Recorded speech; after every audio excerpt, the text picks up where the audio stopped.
Selamat pagi Bapak Ibu, Suster, dan teman-teman terkasih. Perkenalkan, nama saya Dionysius Bima Ardian Mantri Prasetya. Saya berasal dari lingkungan Santo Alfonso Rodriguez. Pada hari ini, saya akan menceritakan mengenai kisah hidup Santo Alfonso Rodriguez sebagai pelindung lingkungan kami. Setiap tanggal 31 Oktober, memperingati pesta nama pelindung lingkungan kami, yaitu Santo Alfonso Rodriguez.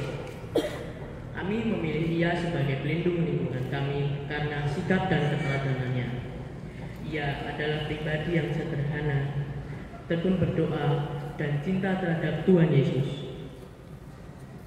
Nah teman-teman, begini kisah hidup mengenai Santo Alfonso Rodriguez. Santo Alfonso lahir pada tahun 1531 di Segovia, Spanyol. Ia memiliki seorang ayah yang berprofesi sebagai penjual kain wol yang tergolong kaya raya di negeri itu. Saat ia sedang melanjutkan studinya di perkuliahan, ia mendapatkan kabar dari ibunya bahwa ayahnya telah meninggal dunia dan ia diminta kembali untuk melanjutkan usaha ayahnya. Ibunya berkata, "Alfonso anakku, pulanglah nak, lanjutkan usaha ayahmu itu." Lalu Santo Alfonso menjawab, "Baiklah ibu, aku akan melanjutkan usaha ayah." Tak berselang lama setelah ia melanjutkan usaha ayahnya, ia menikah dengan seorang wanita dan dikaruniai 2 anak. Lama-kelamaan, usaha Santo Alfonso semakin merosot dan akhirnya ia bangkrut. Tak berselang lama juga, istrinya pun jatuh sakit dan meninggal dunia. Disusul dengan kedua anaknya yang mengikuti kepergian ibunya itu. Alfonso yang sejak masih muda dalam bimbingan Yesus berkata kepada dirinya, "Ya Tuhan, aku menerima segalanya dengan pasrah, karena aku tahu Tuhan itu maha baik." Pada usia yang 40 tahun, Santo Alfonso mendaftar sebagai bruder di dalam Serikat Yesus di Valencia, Spanyol.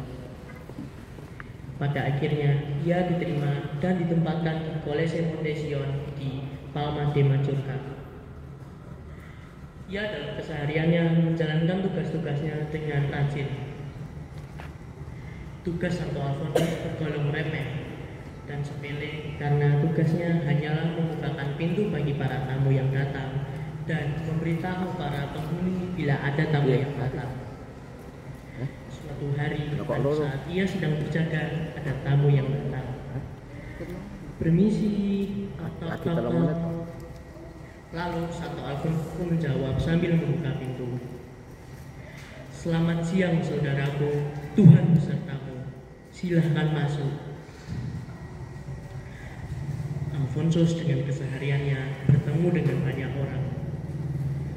Di kolese tersebut, ia menjadi penasehat bagi banyak murid dan memberikan pengaruh yang luas di sana.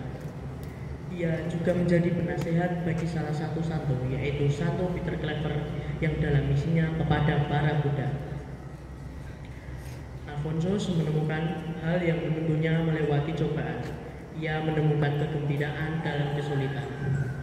Ia berkata kepada dirinya, "Ya Tuhan, aku ingin meneladani Kristus karena aku cinta kepadanya, menerima yang pahit sebagai yang manis dan yang manis sebagai yang pahit. Aku menempatkan diriku ke dalam roh di hadapan Tuhan kita yang tersalib." Konon, ada cerita lain mengenai Santo Alfonso. Ketika ada upacara di gereja yang mengharuskan para kursi biarawan itu dibawa, termasuk salah satunya punya Santo Alfonso, itu pun dibawa ke gereja. Setelah upacara selesai, kursi Santo Alfonso tidak kunjung dikembalikan, tetapi ia tidak mengeluhkan hal itu. Selama 1 tahun, ia duduk di lantai tidak menggunakan kursi, sehingga bruder kepala pun heran mengapa ia menerima hal itu dengan pasrah. Nah teman-teman, untuk mengenang keteladanan Santo Alfonso, saya akan membawakan sebuah lagu. Alfonso sang teladan kami, Alfonsus rendah hati, Alfonsus teladan kami, Alfonsus semangat kami. Nah teman-teman, itu dia kisah tadi mengenai kehidupan Santo Alfonsus dan mengapa kami memilih dia sebagai pelindung lingkungan. Mohon maaf jika ada salah kata atau yang kurang berkenan. Terima kasih.